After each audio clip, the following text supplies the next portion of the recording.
Hi, everyone. Thank you so much for continuing to show up and watch and join in either live or later. I just appreciate all of you. And tonight I'm joined by Victoria Whitfield, who is a wonderful therapist whose work I've benefited from. She's amazing. I encourage you to look her up. Philip will be moderating the chat as always. Thank you to Philip and Skydancer Media. And he'll be sharing her link in there. Victoria, would you like to share something about yourself? Sure. Thank you for having me. Yes, I'm a therapist and I love to be with people in their tough, vulnerable, and scary spaces. Um, people think I'm crazy for loving that, but it's such a sacred and special place, and I feel so honored when people can invite me in there. And then I love to gently nudge along for healing if we get stuck or just sit there with you in it. Um, I mainly have been doing this work with couples for over 10 years. So yeah, thank you for having me here. I appreciate it. Yeah. Yeah, I want to say the pleasure is all mine, but I don't want to take away. I'm just so grateful that you're here. Um, so I'm gonna take a minute and just breathe us into this container so that we Sure. can all be in this space together. So I invite everyone to be in whatever position feels comfortable for you, to close your eyes if that feels comfortable, and just bring your attention to your breath, following it as it flows in its natural rhythm, in and out.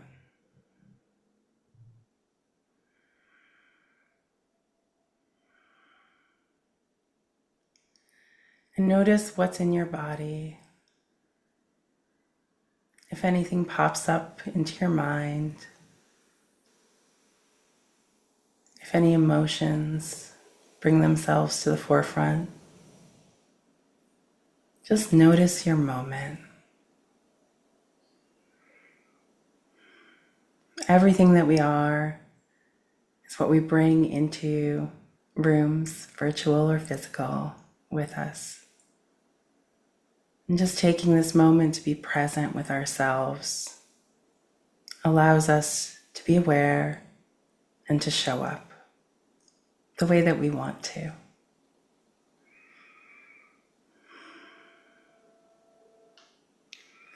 Then return your attention to your breath.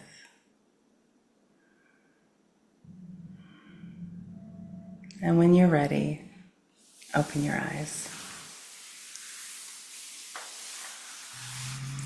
And thank you to Victoria and to the audience, Philip, for participating in that. Like, I really love breathing into containers and making a space. And to me, I like immediately feel a settling. And I just love sharing that with people. And I love that everybody tunes in for it. Thank you for that. So, tonight we'll be chatting about some questions that we've agreed to bring to the table. And please, any questions or comments, feel welcome to share them in the chat. We would love to hear from you. Um, I have eyes on the chat. Victoria does not, so I'll be sharing with her. And if you are watching later and you'd like to leave a comment, please do. I'm always happy to engage and respond, and it helps me know, think about like who to invite and what topics to cover, to focus on. And then Victoria will be sharing a practice with us at the end or towards the end. So, our first question tonight is, how can we start healing our past traumas when we feel overwhelmed by the world around us? And Victoria, if you'd like to start us off, please do. Sure. Yeah. I love this question for several reasons. The first, I love the acknowledgement that our past traumas or our past wounds are for us to heal, as much as that is a hard pill to swallow. I do just appreciate that, like, yes, like these are, whether they were things that happened to us or we were involved in them, or they are ours to heal. So I just appreciate that. And so, of course, it's a tall order, but it's definitely very much doable. Um, and it also makes sense too, thinking about like, especially right now, the world feels very chaotic, Yeah. um, very overwhelming. And one of the first things that comes to mind for me when I think about if we're wanting to move into the healing from our past, um, and we're overwhelmed, one of the, it's probably because we might be zoomed out a little bit too much. We may be looking at everything that's going on in the world and either having too many things we're focusing on, things that are within our wheelhouse, as well as things that may not be within our wheelhouse. And so we can just kind of get caught up in like everything that's going on within the world. And so it's good to kind of like just zoom back in. It's okay to, especially when we're healing, it's okay to zoom back in and basically focusing on like what's within our control, which is like us, our perspectives. Um, Yeah, I love the question of how can we like when we're facing overwhelm, right? I love yeah, when I'm facing overwhelm, I love the question of how can I make this smaller? right, right. And what is the experience in my body? Because those things help me tune in and figure out where to start. Yeah. Hmm. Yeah, yeah. I love that. I love that. How can I make this smaller? Hmm. Zooming in. Yeah, of Yeah. course. And you probably do this a lot too, like acknowledging the sensations you like feel in your body. I don't know, for some reason I'm like touching my chest, right? Because I can imagine when you're healing, it's your heart, right? Needing probably the most attention urgently. But yeah, just attuning to your body, acknowledging the feelings and sensations. Yeah. I find that it varies. Yeah. That like I've started I've been thinking about somatic associations for a long time because as a massage therapist, I would see people Yeah. like, right, I've been in the field for 22 years. So I would, in the beginning of my massage career, I'd be working on somebody, a stranger, and they would start crying. And I'd be like, Yeah. what is happening? What did And I now, touch? right. And now I understand, and I say to people, well, I understand that we're unlocking emotions in the body, Yeah. right? And that has helped me tune into myself. Like I know that if my belly tightens, then I'm probably feeling insecure or some kind of Right. power threat, right? Yeah. Um, and and I say to, and it's helped me support clients because I will say to clients at the beginning of the session, if something is too much, let me know. And too much is not necessarily about pain, right? Right. Like it's, do you feel overwhelmed? Do you feel Right. overstimulated? Do you just feel too Yeah. much in any way? Because I think about like we have this growth edge that we can push against to Hmm. the point that we're able in a moment. Right. And that has to be allowed to shift and change. Right. Yeah. Yeah, I love that. Yeah, you're so right. You can feel emotions all over your body.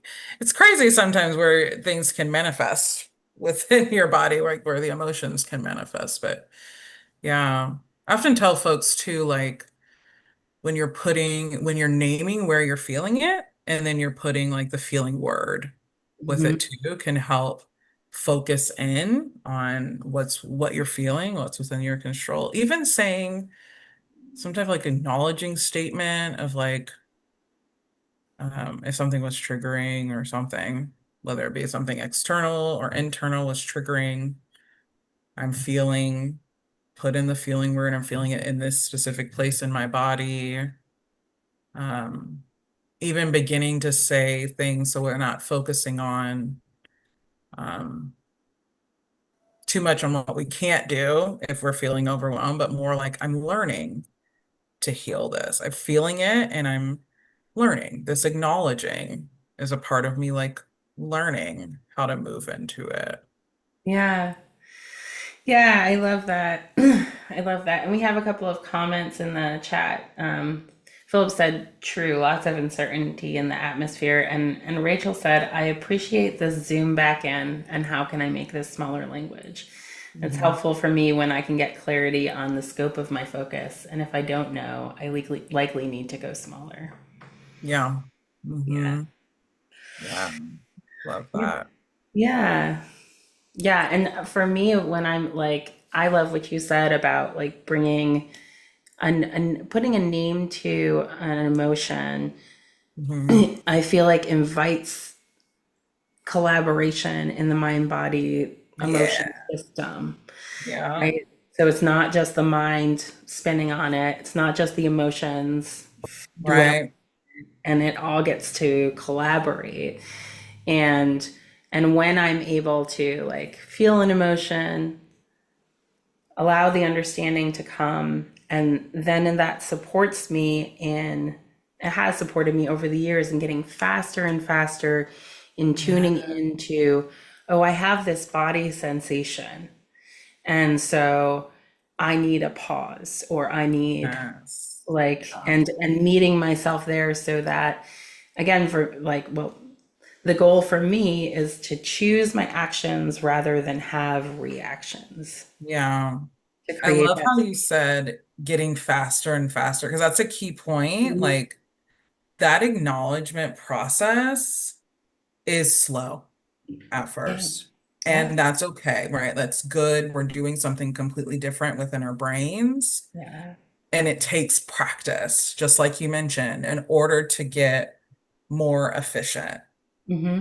And you like you will over time. You just have to, you just do the discipline of the practice. Yeah, I love how I often have a lot of clients saying, like, how do I get, I just want to be able to do it right now, right? I just want to be able to, what I feel in the moment, I just want to be able to acknowledge it right then and feel it and go to a coping skill right away or Yeah. move past it right away. And it's like, this is, Pause. yeah, this is slow, which I know, like, in the urgency can feel kind of defeating, right? To hear, like, this is a slow thing, but every moment counts. Like, every time you're practicing, that counts towards healing. And every time you get closer and closer to being able to do it in the moment, that counts. And over time, you will get to the point of being able to name the emotion in the moment. Almost always when we're starting out, we're naming the emotion after, maybe even a couple days after, right? If it's super intense. Or we're misnaming it, right? Exactly. Yes. Oh, yes. Yeah. Missing it. Yeah, Yeah. exactly. And I like to think about like everything that we do is a practice. And Yeah. when we choose to practice something consciously, we're developing a new skill. And Hmm. any new skill that we have takes time to develop, and we're going to fall down. And it's, Yeah. I love the analogy of riding a bike, because when Yeah. we first Yeah. ride bikes, you're going to fall. You're going to fall a couple times. Yeah, maybe Yeah. once, but you're going to fall. Yeah. And so, and if you try to do tricks, if you try to get fancy with it, you're going to fall more, and you're going to keep Yeah. falling no matter how good you are. Like at some point, you're going to take a spill. Um, And that's the truth of just practice. Like, hmm. just because you didn't get it exactly right, or like, doesn't mean that you're not doing it right. Like, Exactly. Yeah. Yeah. I love that. I think another thing too, when you're feeling overwhelmed is like that's another good sign of like, okay, I need to tune more into just general self-care. mhm, Um, And like my obviously my nervous system is going off, right? If I'm feeling overwhelmed. And so I need to give myself some more love and attention. And so I mean that can look like any healthy coping, right? There's tons of ways of coping, but we want the healthy ways of helping to regulate the nervous system. So like grounding techniques, like that breathing you did when we first started is beautiful and perfect. Yeah, and we want space to feel, right? So Right. like to push against that growth edge. So, Mhm. part of the practice is finding the balance in that. Right. Like, Yeah. okay, I'm giving my self space to feel this, and then like you said, when the overwhelm comes, okay, now I do a practice to support that, and the whole.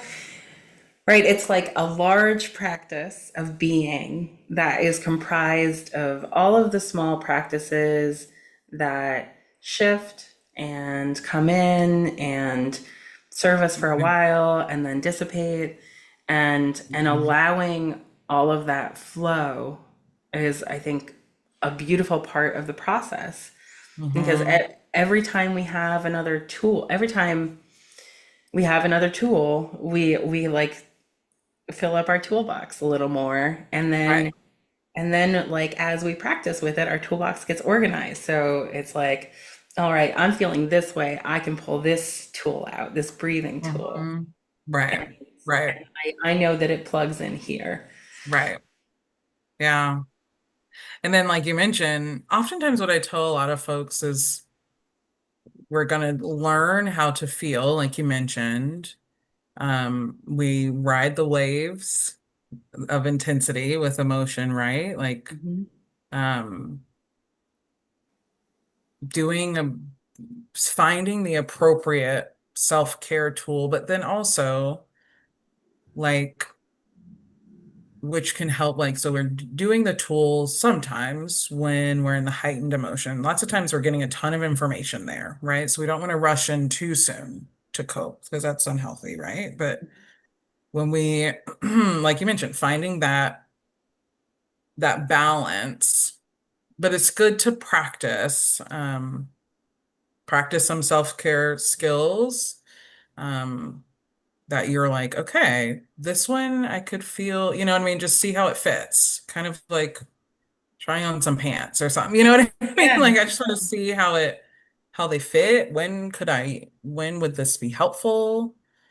Heck, like a walk helps me actually come down from intense emotion and begin to organize my things, right? Begin to organize my thoughts and organize my feelings. And a walk is a self-care thing that I'm able to do a lot of things with. You know what I mean? Like, especially like a mindful walk. Mhm. Like, yeah, right? Like that's a good one, you know? So it's good to have all these different tools, like you mentioned, in the Yeah. toolbox. Yeah. Yeah. And when I'm thinking, like, my brain just kind of went back to this specific parts of this question about Mm-hmm. healing our past traumas when we feel overwhelmed by the world around us. Yeah. So from my perspective, that overwhelm indicates a relationship with Mm-hmm. like when I'm experiencing, I like to try and do the I language. But when I'm experiencing overwhelm from the world, then I Yeah. look inwards and say, what does this remind me of? When do I remember feeling this way? Yeah. And and then I like to use a practice to pour love into that earlier version of me. Mm-hmm. And Yeah. I find that that can help bolster me in the now moment. Right. Yeah. Like, so that I can keep feeling, keep moving into the feeling of it, and show Mm-hmm. up with the things that I want to show up with, because I do want to show up and battle the world right now. Right. Yeah. I want to battle the world out of love. I want to show up like Right. a peaceful warrior, like, Right. and use love as my tool to say, hey, we can do things differently. We can Mhm. be kind to each other. We don't have to deport each other. We don't have to like, you know, I don't need to get on a soapbox right now about that. Yeah. As you were saying that, it brought to mind for me, like, we also want to show up to the world like with a full tank, Yeah. right? Like Yes. in this practice, this like aspect of showing love to yourself in these ways, recognizing the triggers or even just the overwhelm can being a signal of a trigger. Hmm. Like, yeah, it helps to refill your tank so that you can go back out into the world and do. Because I've heard a lot of times too, like if Philip you're just said rest is resistance. yeah. I love that. Yeah. Yeah, like I've heard a lot of people say too, like, oh, you don't want to turn a blind eye, like choosing joy or gratefulness or something like that is turning a blind eye to all the craziness that's going on into the world.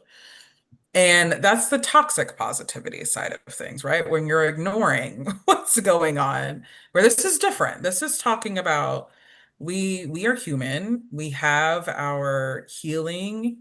Um, we have past traumas that we need to work on, and it's okay to take a step off of the court for a Yeah. moment to take care of me so that I can come back out and be even better at my fight, right? I can be more strategic with the justice because I'm coming a little bit more healed or whole, I guess, in a Well, way. and I think of it as, and I actually, this has come up a lot in this series. I think about it as like putting on your own oxygen mask first, Yeah, yeah.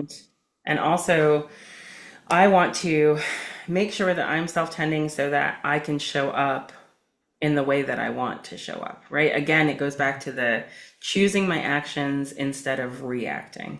Because Yeah. I know that if I'm tired, if I'm hungry, if I'm overwhelmed, I'm gonna show up and my reaction is to yell and be nasty. And Mhm. I never want to show up in the world that way. And that's like part of my personal motivation for my own like healing journey is Yeah. to keep studying and building out my toolbox so that I get to choose not to show up that way. And Mhm. especially when times are so hard, like when there are so many challenges that we can look at, like more self-care is necessary. Mhm. Yeah. And if we all show up to the amount that we're able, it's Mhm. enough. It's a Right. lie that it's not, right? Like if we're all showing up, if we're showing up with kindness for each other and open hearts and support for each other and for like any piece that we can show up with is more. Mhm. Yeah. Yeah. I love that. Yeah. Uh, Philip said, yeah, mental health requires good form, the same way lifting weights does, and bad form is toxic to everyone, including yourself. Yeah. Yeah. Yeah. I love that. So, are you ready if we move on to the second question? Sure. Yeah. Of course. How can we know what boundaries are best for us to put into place? I love this one. Boundaries are,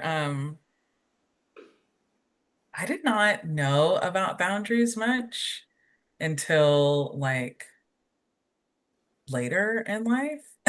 And I did not know that obviously it's a word boundaries, but there's a lot of freedom that Hmm. comes Yeah. with boundaries. Um, and so like, yeah, like for me, I would say, for me personally, as well as how I guide clients is like three things it's helpful to begin with, um, values, needs, and limits. Mm. And um, for lots of those, people are like, I don't know what those are, right? I don't know what my values are. I don't know entirely what my needs are, right? Like a lot of that can begin very unclear for a lot of people because the families they came from, the relationships they were in, maybe someone was porous or had rigid boundaries. and everyone else around them had to be porous boundaries, right? I guess I'm saying these words assuming that everyone knows the three traits about. Would it be helpful if I probably, Yeah, go ahead. Go. yeah. So as I'm saying, like the three traits of boundaries, porous, healthy, and rigid. Um, rigid is, I feel like we probably all have a good idea of what rigid boundaries are, right? Those are the, like these people have their set limits or expectations, and there's no flexibility. Folks that also have pretty rigid boundaries don't really keep people at a distance. I like to think of like arm's length away from most relationships, or that just very limited flexibility. And porous on is the complete opposite of that, like very little boundaries. Um, they are people that are um, go with anything, go with the rigid, go with the healthy, go with the other porous folks. These folks tend to kind of get over involved in things. And then, of course, you have like in the middle where you have healthy, which is obviously by the name sounds like a good blend of where you're able to say like yes when you need to say yes and no when you need to say no. But you have some flexibility, like you're able to have some influence. People are able to have some influence with you. You're able to have influence with others. Yeah, there's an exchange, a give and a take. Hmm. Yeah. Yeah. And Rachel just commented and said, "Ooh, freedom comes with boundaries." That's helpful to me. Oh yeah, good. I love that. Yeah.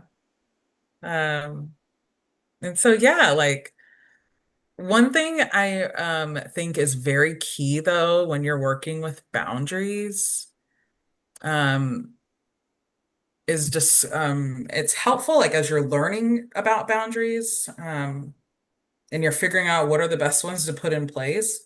Sometimes it's good to have an external person, whether like a trusted close friend, of course, professionals like a coach, a therapist. Um, because oftentimes, if we have rigid boundaries, we probably aren't really recognize able to recognize that we have rigid boundaries, Yeah, right? sure. Um, Yeah, because we're but inflexible. And so there's not self-reflection at that point, right. right? Exactly. Right. And but for people that have porous boundaries, they usually are able to recognize it within themselves because they feel Like a doormat, over- probably. exactly. Yeah. Yeah. And like they feel the guilt, they feel the tug in the pool, but they feel like they want to, like, like porous is pretty, most of them are like, those are the ones I usually see, frankly, in my office. They're like, I this the way I'm doing things, either with this particular person or just how I am with people, needs to stop. So a lot of folks with porous boundaries are the folks that go find the boundaries books, right? And they're like, Sure. what? Right? Like, how can How do I? I do this differently? Right? Exactly. Yeah. But yeah, like you're at least starting with like getting back to like what I was mentioning earlier, like the values is like, what do you like stand for? Like what matters to you? What's important to you? Mhm. Um, I remember I was like, it was like my first job. I was interviewing right outside of grad school or undergrad. And wait, anyway, early 20s, I was interviewing. And I remember the interviewer asked me, what are my own values? Mm. And I was like, I had, what? Like, we're supposed to be talking about like me and the role. Like, what are you talking about? And it was so interesting. He was like, it's really important for you, um, as you're like going in your career to know what you stand for and what matters, to you so that you can, one, like you're not just aligning yourself with any old thing, right? Like you're being true to yourself. And so one thing, like early advice I got from him, like 20 years, 20, 21, around that age, advice was like, if you don't know, like look at just other companies that you admire, just and look at what their values are, right? Just to begin to get some ideas of what some of these values might be for you, or even just thinking about like, I guess going back to kind of elementary school and you think about traits or what were those? I can't remember the title of those words that we everyone had in elementary school. Things to ask for, aspire to, or things like that. So, um, yeah, at least that's what I'm thinking, at least when it comes to values and beginning to identify what those are for you. Yeah, and I love like, you know, I think like I love the description that you gave of when we first start to tune in to the needs, values, and oh gosh, what was the third one that you said? Limits. Needs, Yeah. No, no, no, you're limits. fine. needs, needs, values, and Yeah. limits that we want or that we need in a moment.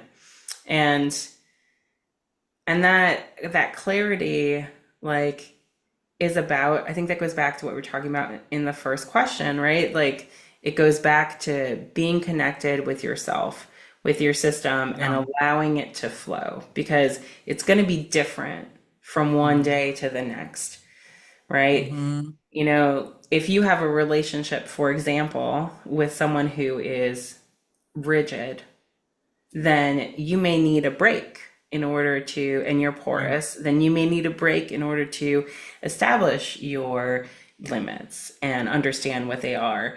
And that may be part of you reclaiming your power is taking that break.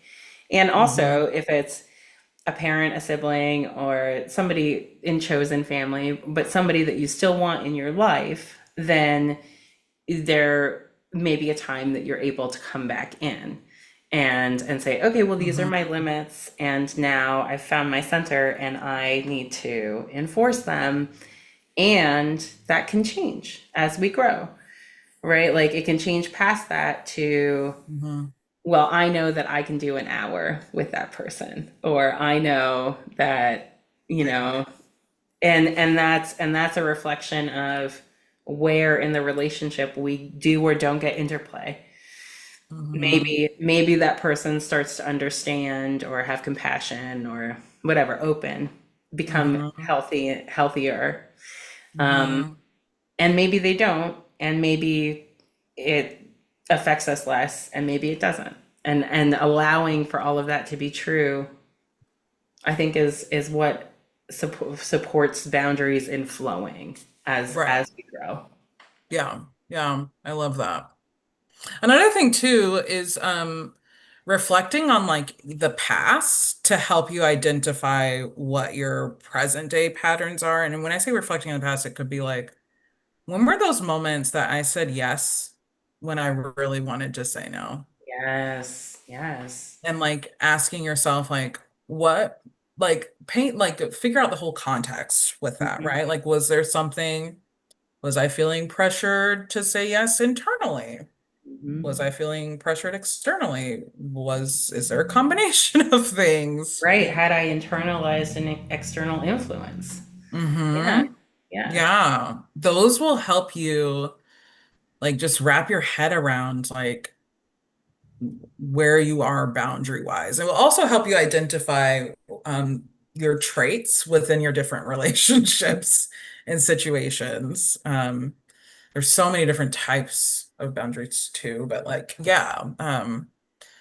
But looking at the past, especially looking at too, like when you may have felt some resentment in a situation, when you may have felt like overextended or you felt exhausted with a particular situation or person, like those all kind of lend an ear to, okay, I may have been pushed a little bit further beyond my limit, whether that yeah. be a physical limit, emotional, spiritual limit. Yeah, and I think that actually leads us into our third question. When Yeah. we get pushed with beyond our limits, it can break our trust. So, how do we start rebuilding that trust in ourselves when we've lost confidence and are feeling unworthy? Yeah. I love this question. Um, Rebuilding trust takes time, Mhm. takes a lot of time. The first thing it requires is removing the judgment of when we said yes when we really wanted to say no, removing the judgment of that decision. Um, when you remove the judgment, it begins to allow us to look at the situation um, without the shame and to learn from it, to offer ourselves like a lot of grace too as we're learning from it. Um, and Yeah, ultimately, yeah, the judging prevents us from growth, right? Like it prevents us from moving forward and healing. I was like, you're about to absolutely. say something. I didn't want to cut you off. Well, no, that's okay. I was just, I was agreeing. I was like here for the ride. But yeah, it does. It absolutely gets in our way.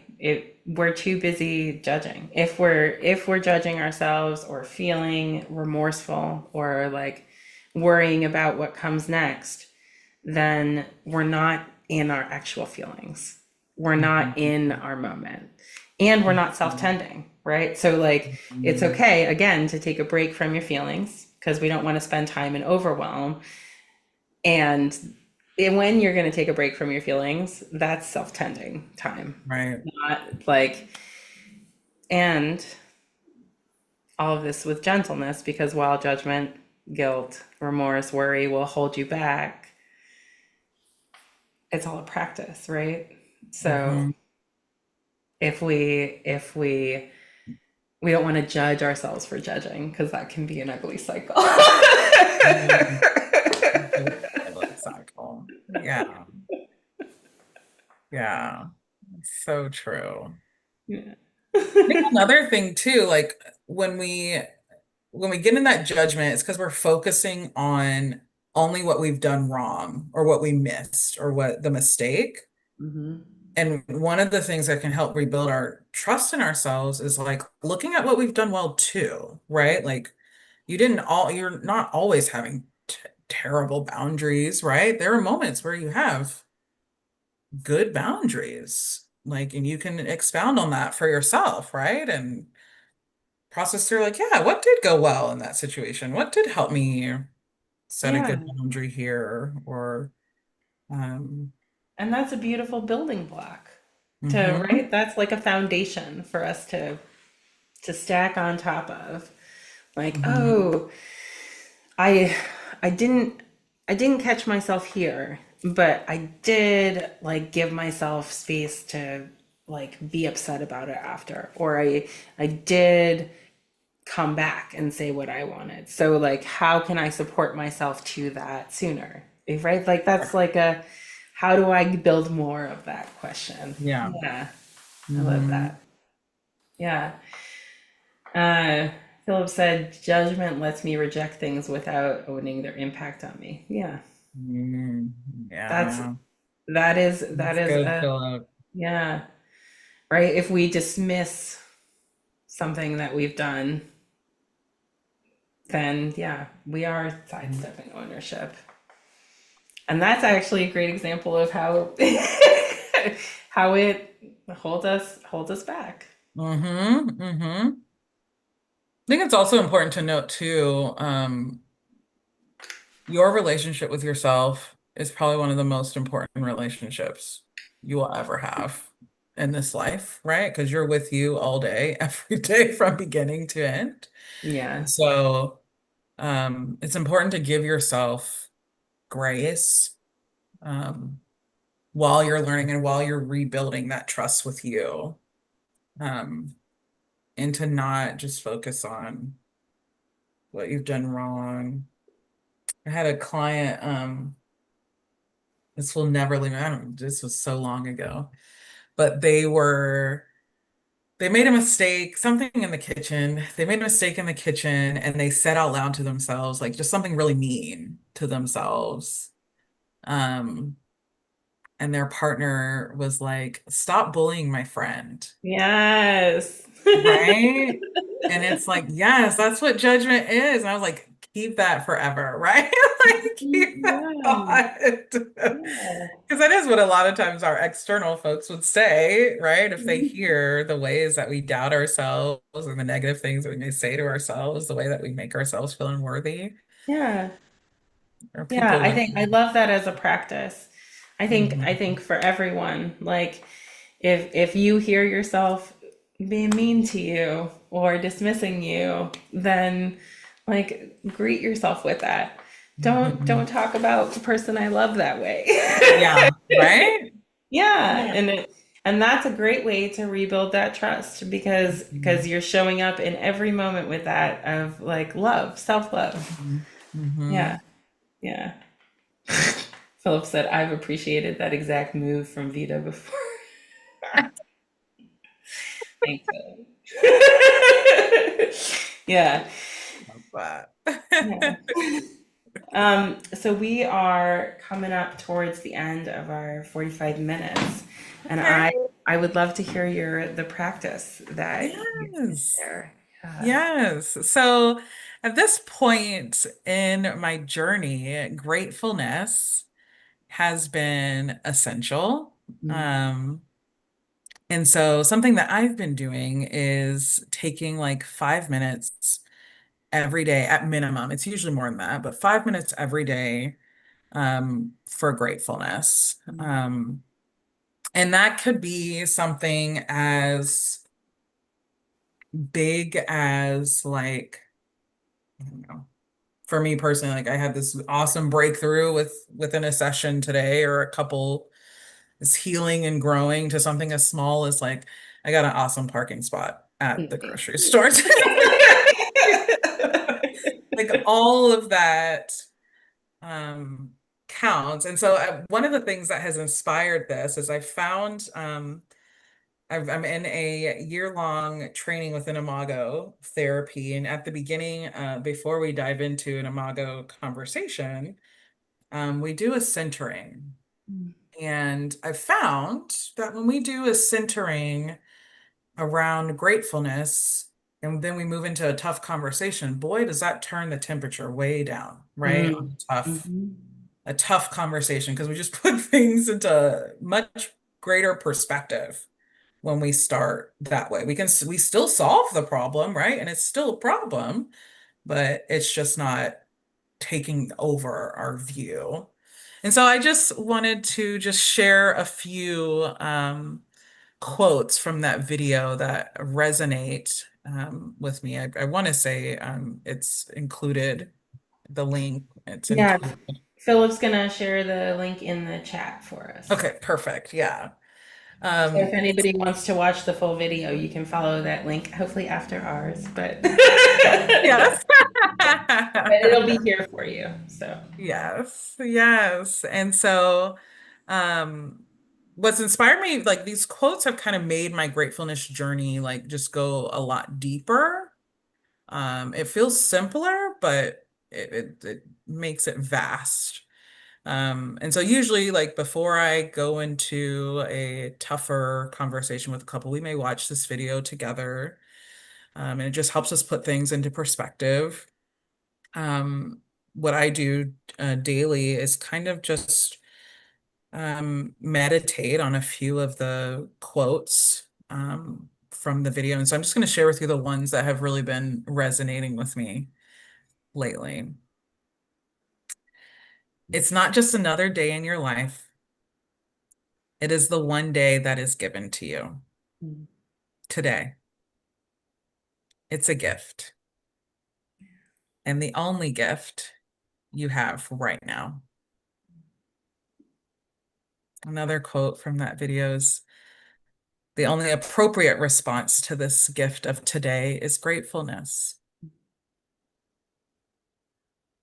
And then look at the sky.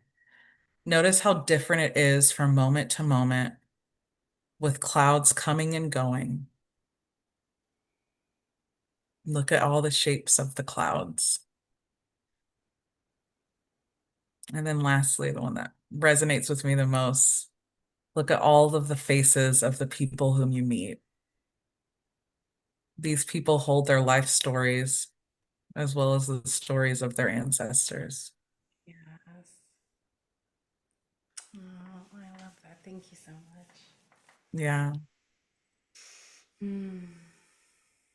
Well, with that, I'm gonna just breathe us. We're gonna breathe out of the container.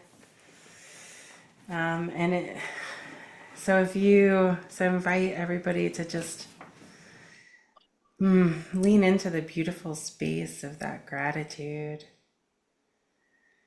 And bring your attention to following your breath. And as you follow your breath and tune into your body system, allow the feelings of gratitude to just bubble up, inspired by those beautiful quotes. And notice how that feels.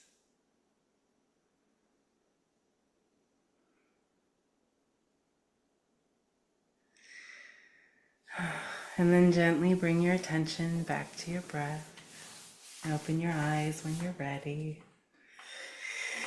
Thank you so much for being here tonight, Victoria. And thank you to everyone who's been hanging with us or who's watching later.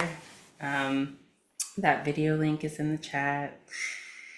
And I'm gonna sign us off because we're just at time here. So I love you, I love me, I love us. I'll see you soon.